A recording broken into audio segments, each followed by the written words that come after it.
Good morning everyone, welcome back to scientific classes. आज physics का और केमिस्ट्री का एग्जाम हुआ, उसमें फिजिक्स का एमसीक्यू का ये सॉल्यूशन लेके आया हूँ। जिस भी लड़के को अपने आंसर को मिलाना इस वीडियो में जाके मिला सकते हैं। और देर ना करते वीडियो शुरू करता हूँ। और वीडियो अच्छा लगे तो वीडियो को लाइक कर देना, चैनल को सब्सक्राइब कर देना, वीडियो को शेयर कर देना। चलिए चलते हैं क्वेश्चन की तरफ। Question number 1, the dimensional formula of the work done is the same as the dimension formula of. ध्यान दे दो दोस्तों, वर्क डन का डायमेंशन फॉर्मूला किससे मैच करता है? एनर्जी से। तो फर्स्ट क्वेश्चन का जो आंसर हो जाएगा option number C, energy. Second question पे आते हैं, the dimensional formula of the universal gravitational constant G is. मोडा सेट का क्वेश्चन है, सेकंड नंबर ही था, तो इसका ऑप्शन जो हो जाएगा सेकंड नंबर का ये नंबर ऑप्शन हो जाएगा m-1 L3 T-2। अब क्वेश्चन नंबर थर्ड में, विच of the following is not the name of physical quantity. कौन सा फिजिकल क्वांटिटी का नेम नहीं? फिजिकल क्वांटिटी किसको बोलते हैं? जिसको तुम मेजर कर सकता है। तो मेजर डेंसिटी कर सकता है, इंपल्स कर सकता है, एनर्जी कर सकता है। किलोग्राम क्या यूनिट है, फिजिकल क्वांटिटी नहीं है। तो तीसरा क्वेश्चन का ऑप्शन क्या हो जाएगा? ए। चौथा क्वेश्चन में आता है, which SI unit is used to measure luminous intensity। कौन सा SI यूनिट को luminous intensity मेजर करने के लिए यूज किया जाता है? तो इसका हो जाएगा कैंडिला। फोर्थ क्वेश्चन का ऑप्शन नंबर हो जाएगा ए।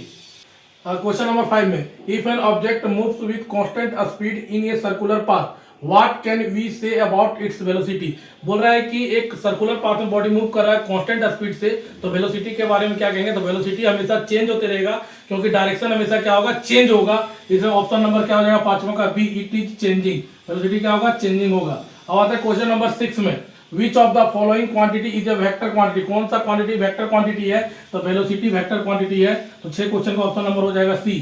क्वेश्चन नंबर 7 में, which equation of motion can be use to find the final velocity. मतलब v को फाइंड करना है। कौन क्या क्या दिया हुआ है? इनिशियल वेलोसिटी u दिया हुआ है, डिस्प्लेसमेंट दिया हुआ है और एक्सेलरेशन दिया हुआ है। u दिया हुआ है, उसके बाद s दिया हुआ है, उसके बाद a दिया हुआ है। तो ये तीनों से कौन सा फॉर्मूला बनता है? v स्क्वायर बराबर u square plus 2as UAS। कौन सा ऑप्शन मैच कर रहा है? D number. तो सातवां क्वेश्चन का ऑप्शन नंबर डी हो जाएगा। Question number 8, if two vectors are equal in magnitude and opposite in direction their resultant is. ध्यान दे दोस्तों, दो वेक्टर है, दोनों का इक्वल मैग्नीट्यूड है। मान लीजिए एक 5 है, दूसरा 5 है, अपोजिट डायरेक्शन कारण क्या हो जाएगा? -5। 5 और -5 को जोड़ेंगे तो क्या होगा? रिजल्टेंट 0 आ जाएगा। तो कौन सा हो जाएगा? सी नंबर, आठवां क्वेश्चन ऑप्शन सी 0। आते क्वेश्चन नंबर 9 में, the scalar product of two vectors is also known as. Scalar product को क्या बोलते हैं? डॉट प्रोडक्ट बोलते हैं। तो नौवां क्वेश्चन का क्या हो जाएगा? बी हो जाएगा। 10वां number, in projectile motion the horizontal component of velocity remains क्या हो जाएगा? कांस्टेंट हो जाएगा। तो 10 का ए हो जाएगा। 11, ये ball of mass m strikes a rigid wall with velocity u and rebounds with same speed, the impulse imparted to the ball by the wall is क्या हो जाएगा? -2mu हो जाएगा। ऑप्शन नंबर डी हो जाएगा 11 का। और question number 12, which of the following is known as law of inertia. Law of inertia किसको बोला जाता है? न्यूटन फर्स्ट लॉ का। तो 12 क्वेश्चन का आंसर ए हो जाएगा। 13, change in momentum. Change in momentum को क्या बोलते हैं? इंपल्स। और इंपल्स बराबर क्या था? Force into time. तो कौन सा ऑप्शन हो जाएगा? बी नंबर ऑप्शन हो जाएगा 13 का। 14 number, a cork of mass 10 gram be floating on a water, the net force acting on the cork. ध्यान दे दोस्तों, एक्शन और रिएक्शन क्या हो जाएगा? इक्वल टू 0 हो जाएगा, इसलिए 0 न्यूटन फोर्स हो जाएगा। 14 का क्या हो जाएगा? डी हो जाएगा। 15वां क्वेश्चन, एनर्जी इज। एनर्जी का फॉर्मूला क्या जानता है? एनर्जी का definition capacity of doing work. कौन सा ऑप्शन मैच कर रहा है? ये नंबर 15 का ए हो जाएगा। Question number 16, area under force displacement curve. Force into displacement क्या होता है? वर्क डन होता है। तो 16 क्वेश्चन का ऑप्शन हो जाएगा D. In perfectly in elastic collision. In elastic collision, इसमें काइनेटिक एनर्जी का लॉस होता है, मोमेंटम कंजर्व होता है। ओनली मोमेंटम कंजर्व 17 का ए होता है। इफ एन एथलीट डज 500 जो work in 4 second what is power. Power बराबर क्या होता है दोस्तों? Work by time. वर्क कितना दिया? 500 और बटा 4 करेंगे तो 125 आ जाएगा। कौन सा ऑप्शन मैच कर रहा है? बी नंबर 18 का B. The product of moment of inertia and angular velocity. Angular momentum होगा 19 का डी। 20 नंबर क्वेश्चन आता है, what is the unit of radius of direction. Radius या रेडियस का यूनिट होता है मीटर। तो 20 का क्वेश्चन का वजह सी हो जाएगा। 21 number, rotational kinetic energy is equal to half I omega square. तो क्या हो जाएगा? इस नंबर डी हो जाएगा। What is the moment of inertia of a solid cylinder of mass m, radius r about its own axis बोला है, तो हाफ mr स्क्वायर हो जाएगा। Question number 23, which law describe the orbit of planet around the sun. Kepler's law हो जाएगा। तो था इस क्वेश्चन का ऑप्शन नंबर सी हो जाएगा। 24, where will it be profitable purchase 1 kg of sugar. बोल रहा है कि शुगर को 1 kg खरीदने में कहां सबसे ज्यादा हम लोग को लाभदायक होगा? तो इक्वेटर पे, क्योंकि इक्वेटर में जी का मान क्या होता है? कम होता है। इसलिए ऑप्शन नंबर क्या हो जाएगा? बी। 24 का B. 25, gravitational force is a non contact force है। यहाँ पे होता है नॉन कॉन्टैक्ट, यहाँ पे कॉन्टैक्ट दिया है, लॉन्ग रेंज दिया है, इलेक्ट्रोमैग्नेटिक, तीनों कोई नहीं होगा। तो 25 का क्या जाएगा? ऑप्शन नंबर डी हो जाएगा। Question number 26, the restoring force per unit area. Force per unit area क्या कहलाएगा? स्ट्रेस कहलाएगा। 26 का ऑप्शन नंबर सी हो जाएगा। Hooke's law state that, Hooke's law क्या बोलता है, स्ट्रेस डायरेक्टली प्रोपोर्शनल स्ट्रेन हो जाएगा, तो 27 का ऑप्शन नंबर ए हो जाएगा।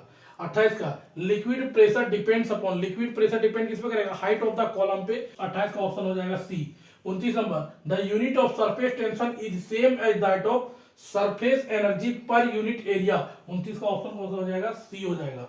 अब आते हैं क्वेश्चन नंबर 30 में। 30 क्या बोल रहा है, in which substance does the conduction mode of heat transfer take place, बोला कंडक्शन के द्वारा कौन सा सब्सटेंस हीट होता है, तो सॉलिड होता है, 30 के क्वेश्चन का ए हो जाएगा। 31 number which of the following material has the highest specific heat capacity, तो ये हो जाएगा वाटर, 31 का ऑप्शन नंबर क्या होगा, डी हो जाएगा। 32 the zeroth law of thermodynamic leads to concept of temperature, तो 32 का बी हो जाएगा। 33 number in a cyclic process the work done by the system, B होगा। Question number 34 average kinetic energy of the molecules of a gas is directly proportional to absolute temperature, 34 का option number क्या हो जाएगा, C. 35 number question if car tyres are hot pressure of gas molecules in the, pressure of gas molecule in then would be, क्या हो जाएगा, high हो जाएगा, 35 का क्वेश्चन आंसर हो जाएगा ए, 35 का ऑप्शन क्या होगा, ए। 36 विच of the following quantity remains constant for a simple harmonic oscillator, तो सिंपल हार्मोनिक ऑसिलेटर के लिए जो कांस्टेंट होगा वो हो जाएगा एम्पलीट्यूड, ठीक है। अब आते हैं 36 क्वेश्चन का ऑप्शन क्या है, सी। अब आता है 37 नंबर, 37 नंबर क्या बोल रहा है, विच of the following is necessary condition for SHM, तो एसएचएम के लिए जो नेसेसरी कंडीशन है इलास्टिसिटी हो जाएगा, तो 37 का ऑप्शन नंबर सी। अब आता है question number 38 which physical quantity does the amplitude of SHM represent, बोला कि एसएचएम में एम्पलीट्यूड रिप्रेजेंट करता है मैक्सिमम डिस्प्लेसमेंट को, 38 का B. 39 number question what type of wave are produced in vibrating string और ऑर्गन पाइप, तो ये हो जाएगा ट्रांसवर्स वेव, 39 का ऑप्शन ए। 40 आते हैं which property of sound wave is responsible for formation of beats, तो फॉर्मेशन ऑफ बीट के लिए उत्तरदायी है, तो 40 का हो जाएगा ए हो जाएगा। दोस्तों अगर वीडियो अच्छा लगा तो वीडियो को लाइक कर दे, चैनल को सब्सक्राइब कर दे और वीडियो को शेयर कर दे, ताकि और भी दोस्त लोग अपने आंसर को मैच कर सके। जिन दोस्त लोगों का जितना भी क्वेश्चन सही हुआ है अपने उत्तर को कमेंट बॉक्स में कमेंट करके दे सकते हैं। थैंक यू, आपका दिन शुभ हो।